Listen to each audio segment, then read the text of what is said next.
इस वीडियो में जानेंगे 17 दिसंबर को पॉलिटिकल साइंस सीबीएसई बोर्ड का जो हमारा एग्जाम हुआ है इसकी आंसर की क्या है। तो चलिए शुरुआत करते हैं। टर्म 1 का हमारा ये जो पेपर हुआ है एमसीक्यू बेस्ड, तो इसकी आंसर की आपको इस वीडियो में जानने के लिए मिलेगी। और रही बात देखिएगा कि मेरे पास कौन सा सेट है, तो इसमें कोई दिक्कत लेने की बात नहीं है, क्योंकि क्वेश्चन के जो नंबर हैं वो केवल आगे पीछे हैं। क्वेश्चन सभी में सेम होने चाहिए। अगर आपका अलग भी है तो आप कमेंट करके बता सकते हो अपने क्वेश्चन को, हम उत्तर देने की कोशिश करेंगे। तो देखिएगा, बात करते हैं। सबसे पहले हम इसमें फर्स्ट जो क्वेश्चन दे रखा है वो है, निम्नलिखित में से कौन सी घटना को शीत युद्ध के चरम बिंदु के रूप में जाना जाता है। इसका सही ऑप्शन क्यूबा मिसाइल संकट, बी ऑप्शन बिल्कुल सही है। वहीं बात करें दूसरा क्वेश्चन, जिसमें लिखा हुआ है शीत युद्ध के काल में छोटे देश दो गठबंधनों में शामिल होकर अपने लिए क्या क्या प्राप्त करना चाहते थे। तो रक्षा और आर्थिक सहायता प्राप्त करना चाहते थे, जिसके लिए यहां पर सी ऑप्शन बिल्कुल सही है, पहला और तीसरा। वहीं बात करें पहला गुटनिरपेक्ष सम्मेलन निम्नलिखित में से किस स्थान पर हुआ, तो बेलग्रेड में हुआ था। ठीक है जी, ए ऑप्शन बिल्कुल सही है इसमें। चौथे क्वेश्चन की बात करें तो यहां पर लिखा हुआ है शीत युद्ध का कारण नहीं था, तो कौन सा कारण नहीं था शीत युद्ध का, इसमें से बताना है आपको। तो चौथे क्वेश्चन में जो सी ऑप्शन है, देखिएगा, दोनों गठबंधन संयुक्त राष्ट्र में अपना प्रभुत्व स्थापित करना चाहते थे, ये बिल्कुल गलत है, यानी कि ये कारण नहीं था शीत युद्ध का, इसलिए सी ऑप्शन बिल्कुल सही है। वहीं पांचवें क्वेश्चन की बात करें, स्वतंत्रता के तुरंत बाद भारत में नियोजित विकास के लिए निम्नलिखित में से कौन सा आयोग गठित किया गया, तो योजना आयोग गठित किया गया था, इस बात का ध्यान रहे। ठीक है, नीति आयोग वो तो 2015 में नाम चेंज करा गया है, उसके काम वगैरह चेंज करके, तो नीति आयोग बाद में आया, लेकिन इसका सही ऑप्शन बी है, योजना आयोग। वहीं बात करें छठे क्वेश्चन की, तो ये इंग्लिश मीडियम का पेज है, और छठे क्वेश्चन में निम्नलिखित में से कौन सी नीति आयोग के उपाध्यक्ष की नियुक्त करता है, मतलब कि कौन नियुक्त करता है। तो देखिएगा, जो वाइस चेयरमैन है नीति आयोग के, उसकी नियुक्ति जो है भारत के प्रधानमंत्री करते हैं, और इस दौरान नीति आयोग के उपाध्यक्ष जो है वो कौन है, राजीव। ठीक है, डॉक्टर राजीव हैं। वहीं बात करें नीति आयोग का गठन किस वर्ष हुआ, तो 2015 1 जनवरी को हुआ था। वहीं देखिएगा, बात करें आठवें क्वेश्चन की, तो नीति आयोग के बारे में निम्नलिखित में से कौन सा कथन सत्य है। तो देखिएगा, यहां पर आपको अगर बता दें तो आठवें क्वेश्चन का जो बिल्कुल सही ऑप्शन होना चाहिए वो बिल्कुल सी होना चाहिए। जी हाँ, आठवें का जो सी ऑप्शन है, यानी कि देखिएगा पहला, तीसरा और चौथा, यानी कि देखिएगा जो हमारा इसमें दूसरा क्वेश्चन, दूसरा जो ऑप्शन है, नीति आयोग आतंकवाद के विरुद्ध कार्रवाई करता है, ये कथन जो है नहीं होना चाहिए, इसलिए बाकी के जितने भी हैं वो सही हैं, इसलिए सी ऑप्शन पहला और तीसरा और चौथा ये बिल्कुल हमारे सही ऑप्शन है, सी ऑप्शन बिल्कुल सही है। भाई नौवां क्वेश्चन, द्वितीय पंचवर्षीय योजना में किस क्षेत्र पर, तो वो साधारण सी बात है, औद्योगिकीकरण आएगा इसका, यानी कि बी आएगा, औद्योगिकीकरण। ठीक है, मैं जल्दी से बोल रहा हूँ इसलिए कि आपका टाइम जल्दी से समाप्त हो जाए, मतलब कि जल्दी से वीडियो आपका टाइम ना बर्बाद हो। तो देखिएगा 10वां क्वेश्चन है, नीचे दिए गए कथन शॉक थेरेपी के बारे में है, ऐसा विकल्प चुनिए जो केवल सत्य कथन को दर्शाता है। तो देखिएगा, इसका जो सही ऑप्शन होना चाहिए 10वें का वो डी होना चाहिए। जी हाँ, मतलब कि डी ऑप्शन जो है पहला और चौथा। तो शॉक थेरेपी के परिणाम स्वरूप रूस की मुद्रा रूबल में कीमत में कमी हो गई, बिल्कुल सही। ठीक है, और शॉक थेरेपी से सामाजिक कल्याण की पुरानी व्यवस्था नष्ट हो गई। ठीक है, ये बिल्कुल सही है। तो पहला और चौथा ऑप्शन बिल्कुल सही है, इसके लिए डी ऑप्शन में दे रखा है, ये सही है। निम्नलिखित को कालानुक्रमानुसार लगाना है, कालक्रमानुसार लिखना है आपको। तो ये कैसे लगेगा भाई, टाइम के अकॉर्डिंग कि ये घटना कब कब हुई। तो साधारण सी बात है कि 11वें क्वेश्चन में जो है हमारा ये डी ऑप्शन इसका बिल्कुल सही है, क्योंकि सबसे पहले जो घटना हुई थी वो पहले ही ऑप्शन, द्वितीय विश्व युद्ध की समाप्ति हुई 1945 में। उसके बाद आपका भारत रूस आप संबंध करोगे 1971 में, 1971 में, फिर आपका बर्लिन की दीवार 1989 में गिराई, फिर सोवियत संघ का विघटन हुआ, इसलिए इसका डी ऑप्शन बिल्कुल सही है। ठीक है जी, और बात करते हैं हम अपने अगले क्वेश्चन की, और ये है आपका 12वां क्वेश्चन। तो 12वां क्वेश्चन है, नीचे लिखे समूह में देशों में आपको वो पहचानना है जो पूर्व सोवियत संघ का भाग रहे हों। ध्यान रहे यहाँ पर पूर्व सोवियत संघ का। ठीक है, तो जो सोवियत संघ का पूर्व जो हमारा यूएसएसआर था उसका भाग रहे हों, तो इसमें जो ए ऑप्शन है बिल्कुल सही है, ताजिकिस्तान, अजरबैजान, आर्मेनिया। ठीक है, ज्यादातर बच्चों ने इस पे ही क्लिक करा होगा, ए ऑप्शन पे। ठीक है, 13वां ऑप्शन जो है, निम्नलिखित में से कौन सा कथन सोवियत प्रणाली की विशेषता नहीं है, तो इसमें डी ऑप्शन लोगों को संपत्ति का अधिकार प्राप्त था, ये ऑप्शन बिल्कुल गलत है, तो ये विशेषता नहीं थी सोवियत प्रणाली की। 14वां क्वेश्चन है, ऐसा कथन चुनिए जो रूस में हुई 1917 की जो रूसी क्रांति या समाजवादी क्रांति के बारे में कथन सत्य नहीं है। तो देखिएगा इसका लक्ष्य द्विदलीय प्रणाली को स्थापित करना था, ये सत्य नहीं है, इसलिए सी ऑप्शन बिल्कुल सही है। 15वें क्वेश्चन की बात करें तो भारत में परमाणु नीति से संबंधित निम्नलिखित कथन में से उस कथन को चुनिए जो सत्य नहीं है।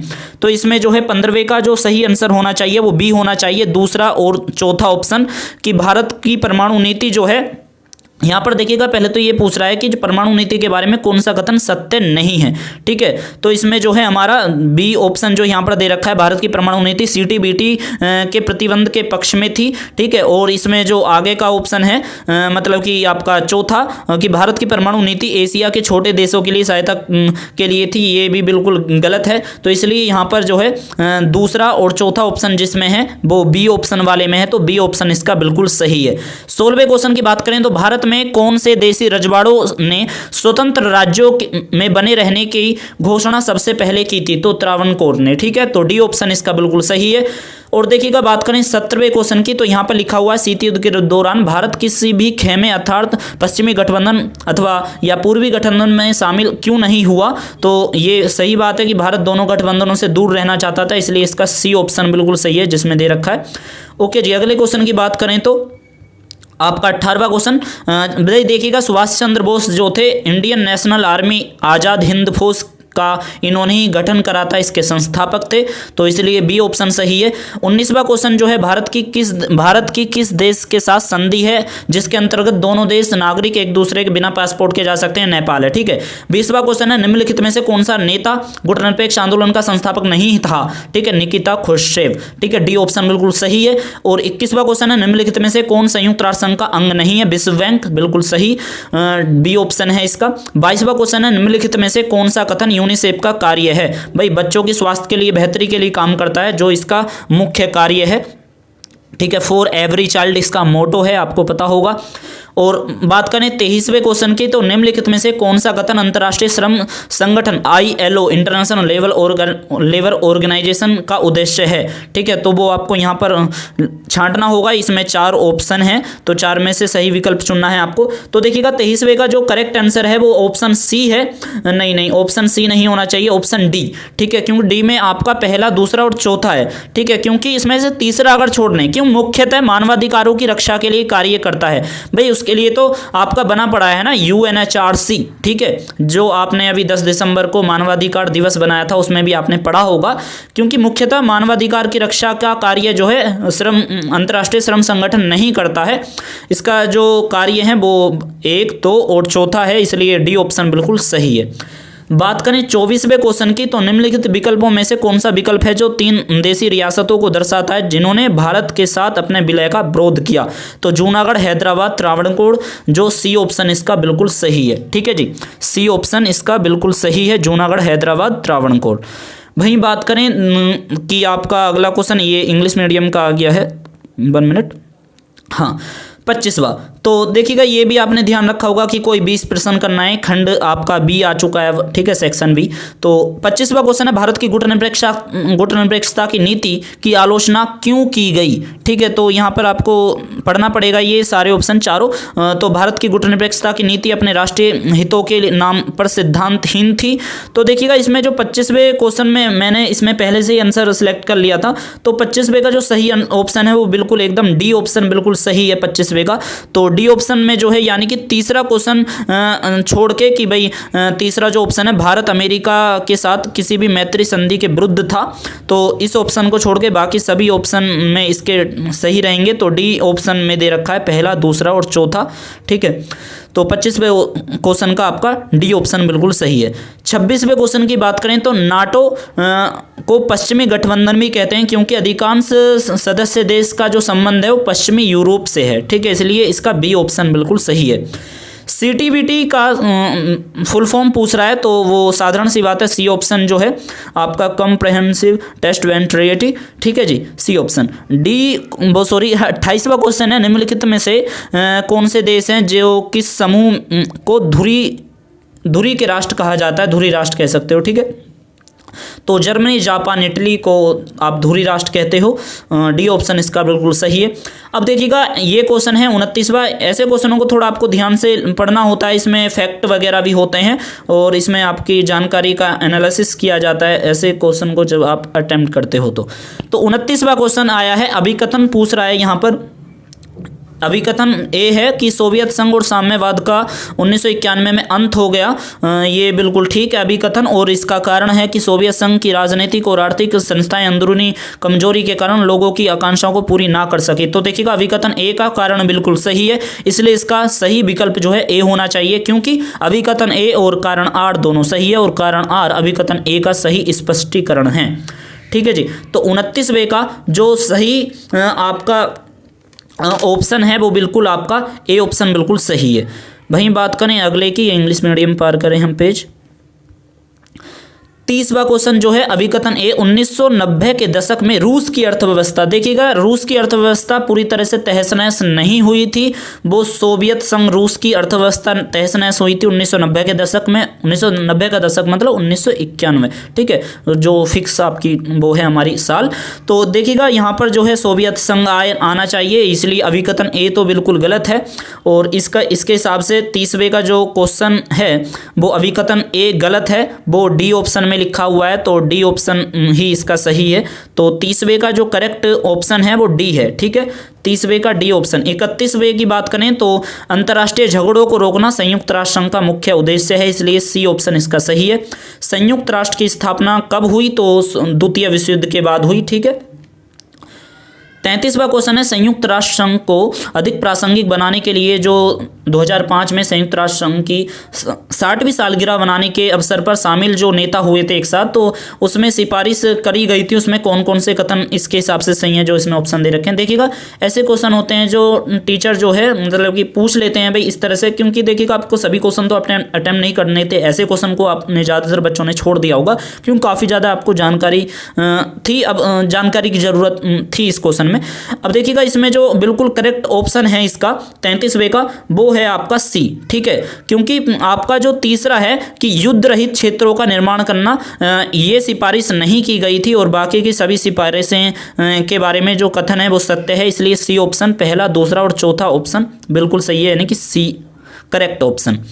34वें क्वेश्चन की बात करें तो 34वें क्वेश्चन में कह रहा है कि संयुक्त राष्ट्र सुरक्षा परिषद की सदस्य संख्या 1965 में 11 से बढ़कर 15 की गई और कारण है इसका सुरक्षा परिषद के स्थायी सदस्यों की संख्या बदली गई। नहीं जी, अस्थायी सदस्यों की संख्या बदली गई थी, ये आपको पता होना चाहिए, यानी कि टेम्परेरी मेंबर जो रहते हैं, ठीक है, उनकी संख्या बदली गई थी जो 11 से बढ़कर 15 हुई थी।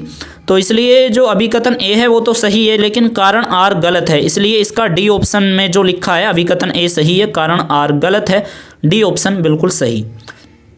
ठीक है जी। अगले क्वेश्चन की बात करें तो हम अगला क्वेश्चन 35वां, निम्नलिखित में से कौन सा कथन संयुक्त राष्ट्र सुरक्षा परिषद में भारत में स्थायी सदस्यता का दावा करने का सही नहीं ठहराता। मैं भी गलत पढ़ देता इसे, तो वो सही नहीं ठहराता वो है भारत पाकिस्तान के विरुद्ध 2 युद्ध जीत चुका है, ये बिल्कुल नहीं कहेगा भारत कभी, तो इसलिए इसका सी ऑप्शन बिल्कुल सही है। 36वां, कौन सा कथन 1947 में ब्रिटिश इंडिया के विभाजन का कारण नहीं था? तो देसी रजवाड़ों का भारत में विलय, ठीक है, ये विभाजन का कारण नहीं था। ठीक है भाई, और बाकी के सारे कारण भारत विभाजन के थे। 37वां है, निम्नलिखित में से कौन सा परिणाम 1947 में हुए विभाजन के परिणाम थे?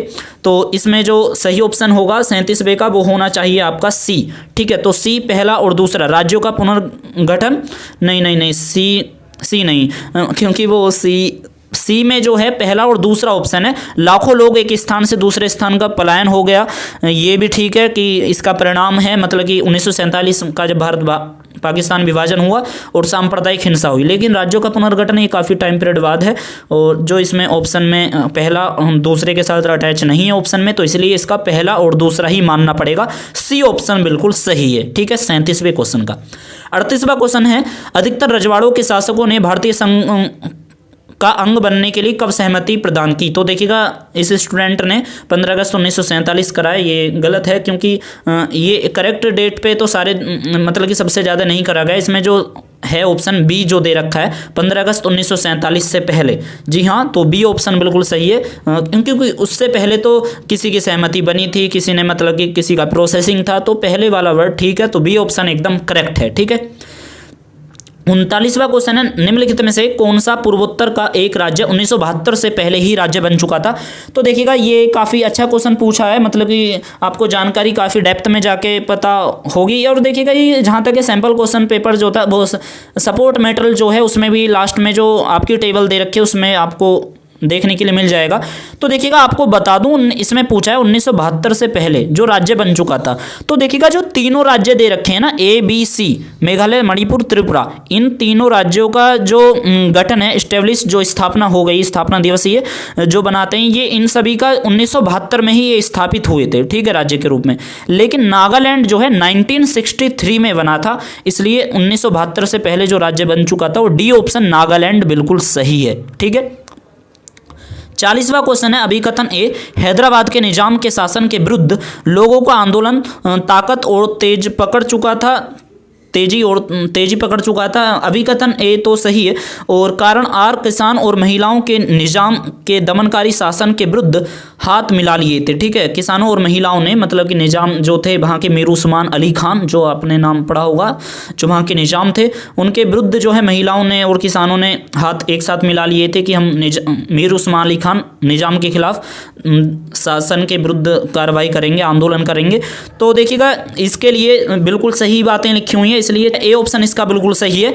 ए ऑप्शन 40वें का ए ऑप्शन बिल्कुल सही है। ठीक है, वहीं बात करें अगले क्वेश्चन की जो 41वां है, भारत के योजना आयोग को कब समाप्त कर दिया गया। वो समाप्त कर दिया गया क्योंकि, तो 41वां क्वेश्चन जो है इसका बी ऑप्शन बिल्कुल सही है कि यह विकास की चुनौतियों का सामना करने में अप्रभावी और अप्रासंगिक हो गया था। ठीक है, इसलिए बी ऑप्शन इसका सही है।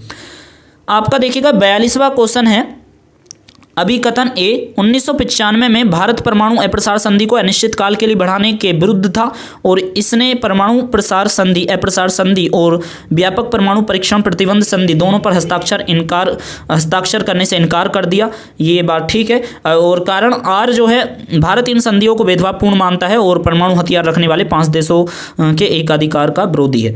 ठीक है, बिल्कुल सही है, तो इसलिए ए ऑप्शन ही इसका सही होगा, 42वें का भी। ठीक है, तो ए ऑप्शन बिल्कुल करेक्ट। आपका 43 का जो क्वेश्चन है, देखिएगा इसे आप थोड़ा ध्यान से समझें। पहली बात तो आपको बता दें, देखिएगा उन बच्चों को नहीं पता होगा, सीबीएसई ने अपना रेफरेंस मटेरियल खुद प्रोवाइड करवाया था। आपको पता होगा भारत इजराइल संबंध, ठीक है, भारत 21वीं सदी में भारत के साथ, इन देशों के साथ बदलते हुए संबंध वाला जो आपने सिलेबस पढ़ा होगा, इजराइल वाला कॉन्सेप्ट, तो उसमें कंटेंट दिया था सीबीएसई ने खुद अपनी ओर से। उसी के अंदर दोस्तों इस क्वेश्चन का आंसर लिखा हुआ है। मैं आपको ध्यान से बता देता हूँ, क्योंकि इस क्वेश्चन पे जो है काफ़ी बच्चे जो हैं डाउट में रहे थे, लेकिन भारत इजराइल के संबंध पे मैंने काफ़ी ज़्यादा अध्ययन कर लिया है, इसलिए आपको बताता हूं। देखिएगा कि इसमें लिखा हुआ है, यद्यपि भारत और इजराइल के बीच सांस्कृतिक जुड़ाव बहुत ही पुराना है, बिल्कुल सही है ये बात, परंतु दोनों के बीच राजनीतिक संबंध भारत में एनडीए की सरकार आने के बाद विकसित हुए।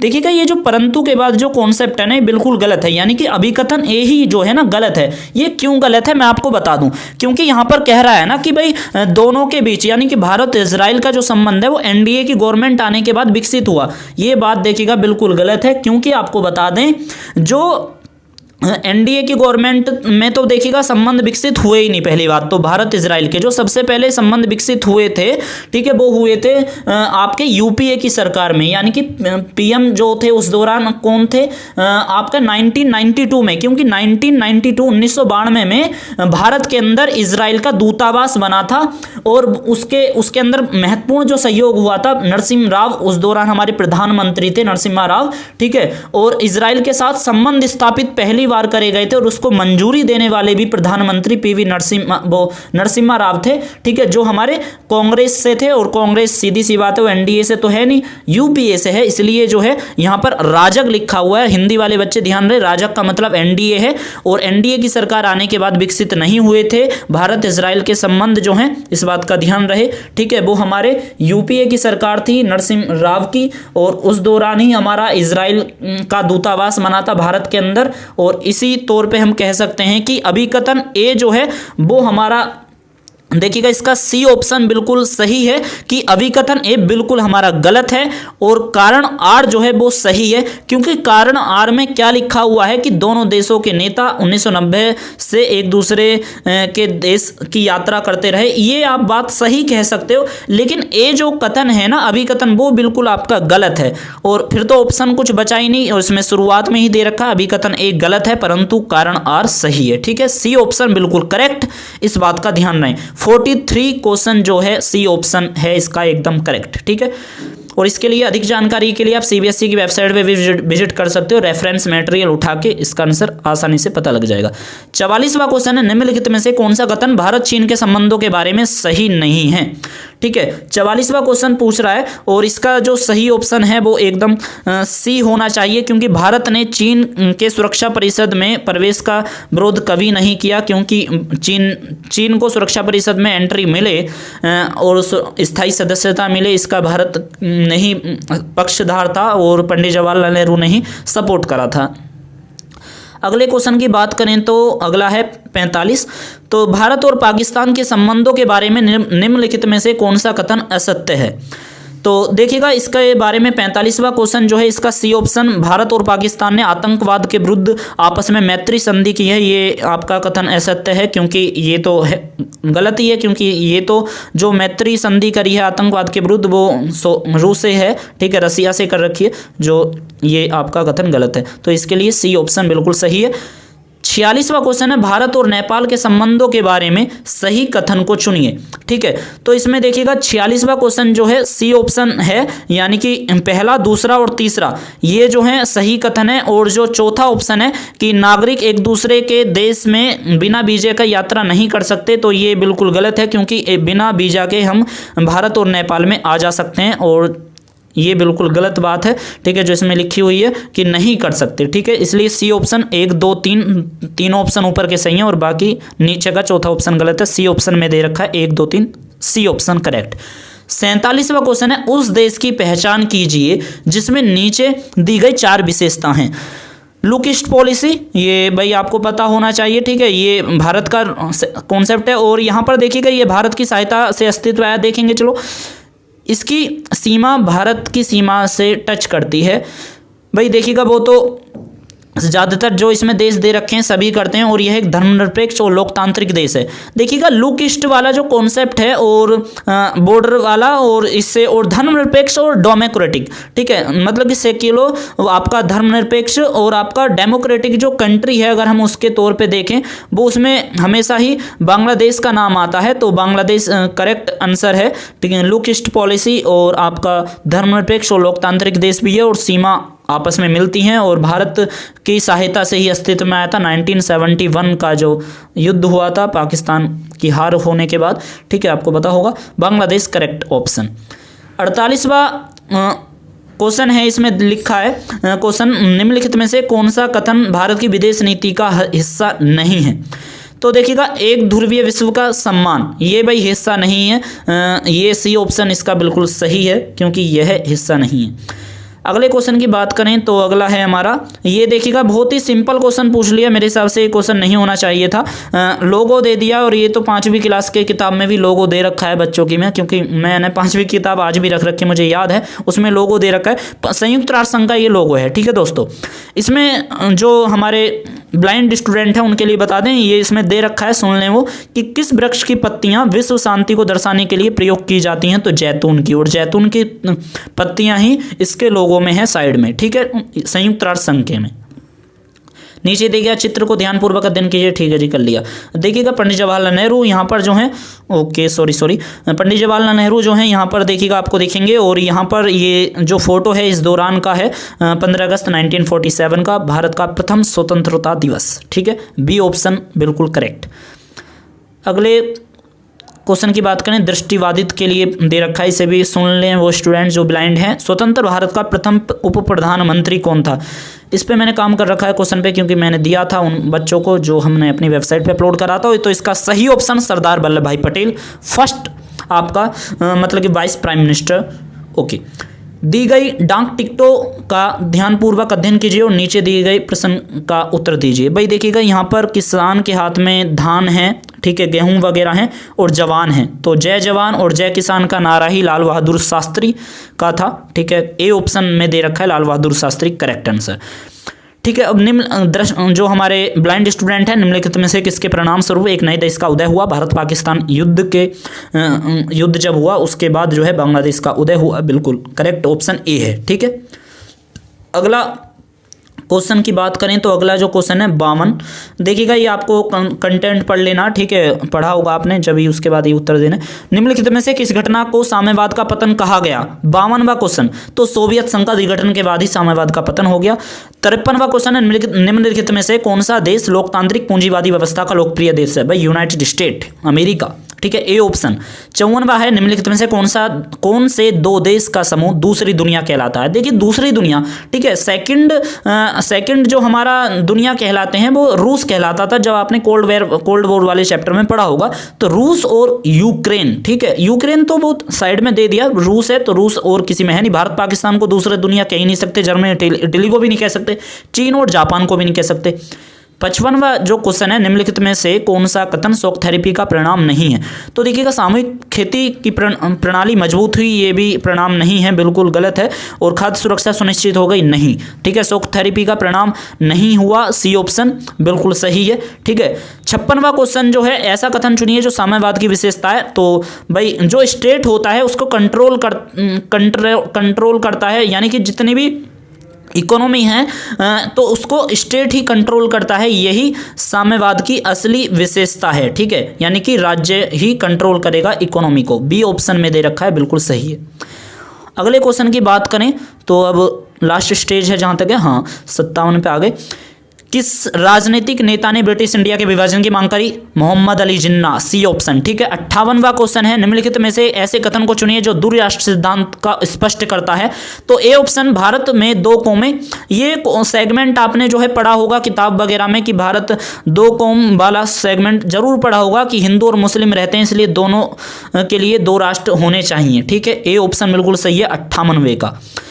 59 तो इसके लिए देखिएगा, धार्मिक बहुसंख्यक आधार पे जो राज्यों का बंटवारा हुआ पंजाब और बंगाल का हुआ, सी ऑप्शन बिल्कुल सही है। 60 तो 60 पे दे रखा है, निम्नलिखित में से किसका बंटवारा भारत और पाकिस्तान के बीच नहीं किया गया था? ठीक है, यानी कि जब विभाजन हो रहा था तो बंटवारे में देखिएगा टाइपराइटर वगैरह सब कुछ दे दिया, देनदारियाँ जो थी हमारे पास और संपत्ति वगैरह भी गई। तो लेकिन जो स्मारक थे, ठीक है, स्मारक नहीं करे गए थे, इसलिए स्मारक जो है सही ऑप्शन सी है। तो यही था आपका पूरा क्वेश्चन पेपर। और रही बात दोस्तों, मैं आपको बता दूं, आप सोच रहे होगे एकदम करेक्ट आंसर का आप कैसे बता सकते हो हमारे करेक्ट आंसर है। तो जो बच्चे मेरे बारे में नहीं जानते तो मैं आपको बता दूं, तो देखिएगा हमारा एजीएल न्यूज के नाम से यूट्यूब चैनल है और रिसाइट इन्फो जिस पे आप ये यूट्यूब वीडियो देख रहे हो, इसके नाम से मैं पहले कोचिंग ही पढ़ाया करता था और अब जो है वेबसाइट वगैरह चला रहा हूँ जिसपे बहुत से बच्चों ने हमारे सिलेबस को देखने के लिए हिंदी पर विजिट करा है, रिसाइट इन्फो। ठीक है, तो आज की इस वीडियो में इतना ही। और आपने यहाँ तक हमारी इस वीडियो को देखा, अपने दोस्तों के बीच, अपने क्लास के बीच इस वीडियो को जरूर शेयर करें। हम मिलते हैं किसी नेक्स्ट वीडियो में। दोस्तों चैनल को जरूर सब्सक्राइब कर सकते हो अगर आपको सभी सही क्वेश्चन का सही तरीका मिल गया हो। तो इस वीडियो में इतना ही, हमें दीजिए इजाजत। Thank you.